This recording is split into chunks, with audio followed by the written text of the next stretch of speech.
Walang earnings? Platform ba o algorithm ba ang may kasalanan? O ikaw? Masakit ito pero pakinggan mo hanggang dulo. Maraming content creators ngayon ang galit sa platform. Bagsak ang reach, hindi ako pinapabura ng algorithm, ang dami kong post pero wala pa rin kita. Pero ito ang tanong, dapat ba talagang sisihin ang platform at algorithm? Ang algorithm ay salamin. Ang algorithm hindi kaaway, hindi rin siya swertihan. Salamin siya ng ginagawa mo. Kung walang nanonood hanggang dulo, walang nagko-comment, walang nagsisave o nagsishare, ibig sabihin nun, hindi value ang nakikita ng tao. Hindi galit ang algorithm. Wala lang siyang dahilan para i-post ka. Hindi content ang problema, kundi yung intention. Maraming nagpo-post para lang mag-viral, mag-earn agad, magpasikat, pero tandaan, ang platform, binibigyan ng exposure ang content na nakakatulong. Tanungin mo sarili mo, may natutunan ba ang mga tao? May na-feel ba sila? May na-inspire ka ba? Kung wala, huwag mong sisihin ang platform.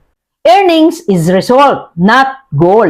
Ito ang hindi maintindihan ng karamihan. Hindi ka binabayaran dahil nag-a-upload ka. Binabayaran ka dahil may problemang na-solve ka. May taong natulungan ka. May tiwala silang nabuo sa'yo.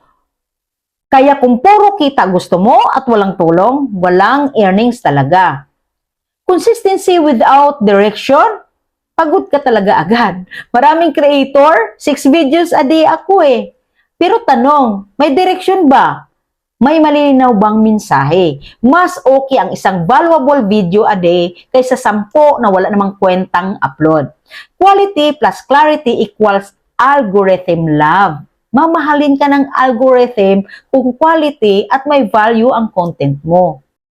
Kung ayaw ka pang i-post ng platform, ibig sabihin hindi ka pa ready. At okay lang yun dahil ang totoong creator nag-i-improve everyday. Dahil ang totoong creator nag-i-improve, nag-aaral, hindi umiiyak, hindi nagre-reklamo sa platform or algorithm. Kaya sa susunod na sabihin kasalanan ng algorithm or platform, sabihin mo muna, ano pa ang pwede kong i-improve?